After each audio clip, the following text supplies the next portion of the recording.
Chapter 17 of Masterpiece, read by Mrs. Yanaga. In the solarium.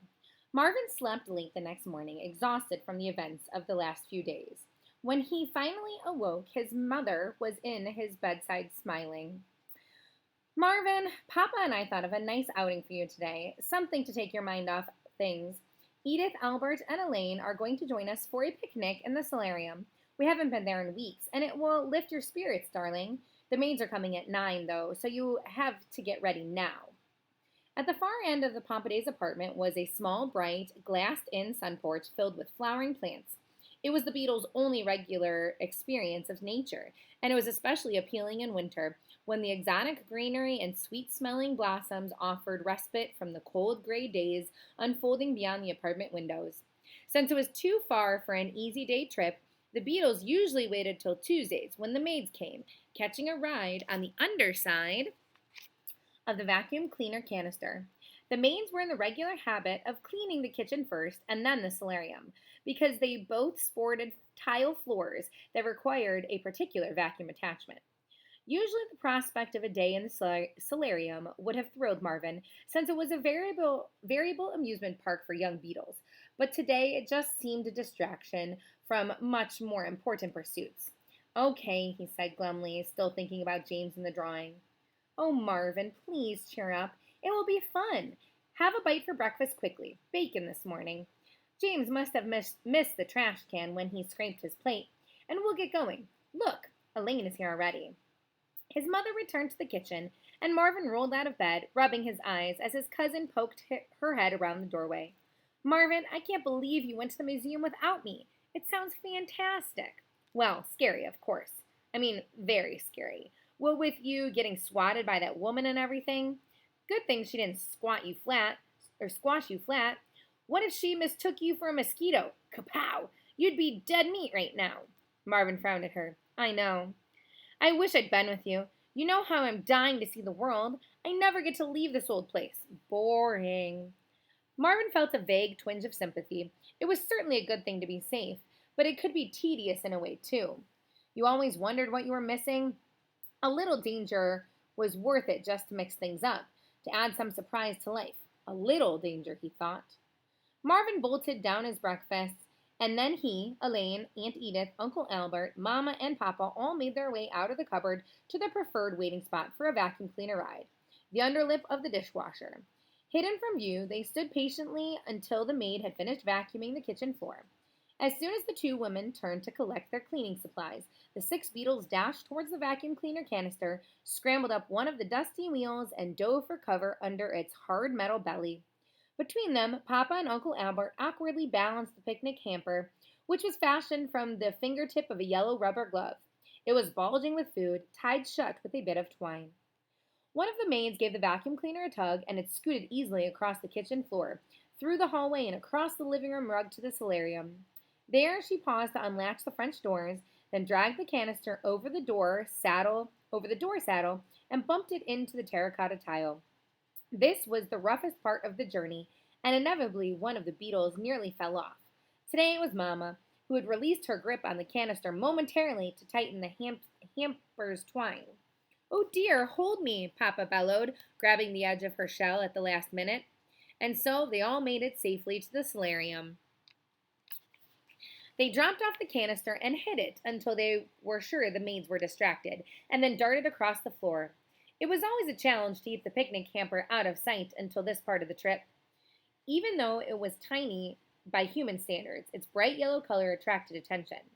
Quickly, Mamma and Aunt Edith led the way up the leg of one of the plant stands, a staggered series of shelves framed in ornate wrought iron scrollwork, laden with flowering plants. As soon as they reached the top, Elaine scurried off, pulling Marvin with her. We're going exploring, she yelled. Meet us in the herb garden for lunch, Mama called after them. We'll have a nice oregano salad with our picnic. Around noon, okay? Okay, Mama, Marvin answered, diving under a lavender mum with Elaine. The solarium was full of diverting entertainment for Marvin and Elaine. Elaine liked to start at the box of geraniums where Mrs. Pompaday kept her metal gardening spade.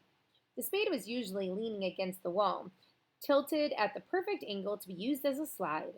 Today they climbed up the wall to where its wooden handle rested, delicately reached across and secured footing there, then shinnied down to the metal trough. At first, Elaine announced. You first, Elaine announced. She never liked to go until she'd been reassured that there was no unpleasant surprises at the bottom, where the tip of the spade disappeared into the crumbling earth. Once the spade had been propped against the base of the geranium, and Elaine, not noticing, had whooshed down the slide directly into the woody stalk, hitting it head on and almost knocking herself out. Marvin climbed into position, gripping the edge of the spade with his two hind legs. Here I go, he said. He let go of the metal and shot down the spade like a bullet. Woo, he yelled, whizzing through space, the geranium a blur of orange and green at the Pharisee of his vision. Pick up your legs, you'll go faster, Elaine called after him. Just before he hit bottom, Marvin launched himself off the spade and into the air, sailing over the soil and landing in one of their geranium blooms. That was awesome, Elaine cried delightedly. My turn, watch this. She flipped onto her back and, with legs waving gaily into the air, soared down the slide even faster than Marvin had, although, he noted, she had insufficient leverage to fly off the bottom, so she crashed instead, thudding into the earth and hollow at the base of the spade. Good one, he called approvingly. Let's do a train, Elaine suggested. They climbed to the top of the spade and linked themselves, with Marvin's hind legs grasping Elaine's front ones, and off they went, faster than fast, with their double weight propelling them down the slide. They spent most of the morning coming up with various variations on this theme. The double-decker, one on top of the other, the spinning teacup, both sitting upright with all six legs linked, the double belly flop, side by side, front legs touching, launching off the top of the spade into midair. Finally, they sunk into the soft earth, thoroughly exhausted. Is it lunchtime yet? Elaine wanted to know. I'm starving. Me too, Marvin replied, but look at the clock. The blue and green wall clock, decorated with a ceramic relief of morning glories, hung on the opposite wall between the large windows. Marvin could see that its vine-encrusted hands exactly divided the face. The Beatles had worked out the basics of telling time from long observation of the big clock on the kitchen wall. It was handy to keep track of Pompidou's meal times. While Marvin couldn't identify numbers, he knew that the clock's hands would both be pointing straight up at noon. We have a little longer, he told Elaine. Said Elaine. I know. Let's see what the turtle is up to. She gave Marvin a challenging look. Technically, they were not supposed to go anywhere near the turtle aquarium, as Elaine knew full well. Both Mama and Aunt Edith deemed it entirely too dangerous. Marvin hesitated. As long as they stayed outside the glass, what harm could there be? The turtle was sluggish and indifferent to visitors anyways, likely to notice them. Okay, Marvin said. Really? Elaine squealed in delight. I was sure you'd say no. I think you're getting braver, Marvin. She thumped his shell approvingly and scuttled across the geranium bed, along the wrought iron shelf, then down one leg of the plant stand to the floor. Marvin followed her, glancing around to make sure the maids were gone. It never took them long to clean the solarium, but they always left the French doors open for a while to air the room out. Mrs. Pompadour would close them in the evening when the Beatles had long since returned home. On rare occasions, Mama and Papa organized a camping trip, and the whole family stayed overnight. But the grown-ups were always careful to watch the humans coming and going, because, as Papa noted, the last thing they needed was for the Pompadours to spy a beetle and decide to wage a wholesale fumigation campaign in this pleasant vacation spot. That might ruin it for good. The coast is clear, Marvin told her. Go behind the table, Elaine urged, so our parents don't see us. Marvin led the way behind the large wooden table where the turtle aquarium rested in the center, surrounded by small flower pots of orchids and violets. He climbed up the plaster wall, over the lip of the table, and along the polished surface to the glass corner of the aquarium. The tank was half filled with murky green water. It had a large flat rock on one side with a shallow plastic food bowl in the middle of it, where the turtle climbed out to sun himself when he wasn't swimming. He was rarely swimming, it seemed to Marvin, and today, true to form, he was hunched unimpressively on the edge of the rock next to the food bowl. He's not doing much, Marvin noted. Oh, he never is he? Elaine scoffed. Boring old thing. She climbed a few inches up to the side of the glass. Let's see if we can get his attention. Elaine, Marvin said, worried, I don't think we should do that. Come on, it's perfectly safe. I'm on the outside. I know, but we're not even supposed to be over here. Marvin peered in either direction nervously. If one of the grown-ups saw Elaine climbing the side of the aquarium, there would certainly be a to-do. Are you coming? Elaine asked impatiently. Marvin sighed. Reluctantly, he climbed a couple of inches up the glass.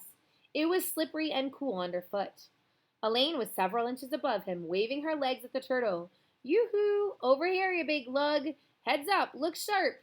The turtle didn't budge. Oh, honestly, he's blind as a bat. Elaine crawled towards the top edge of the aquarium. Elaine, don't! Marvin protested. You're too close. You'll fall in. No, I won't, Elaine retorted.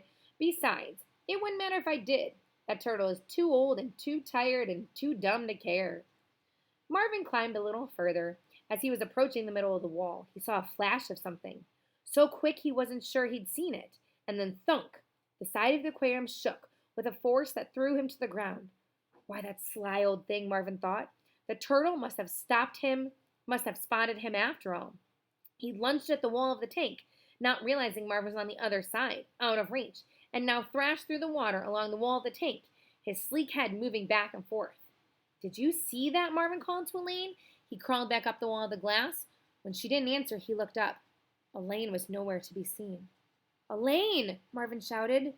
Maybe when the turtle rammed the glass, she'd fallen over backwards, too. He clung to the glass and looked around, scanning the round, fury leaves of the violets, the pale orchid blossoms. Elaine, where are you? Still no response.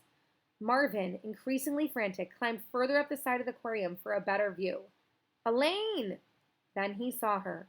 She was floating on her back in the water below, perfectly still, while the turtle dove and surfaced nearby.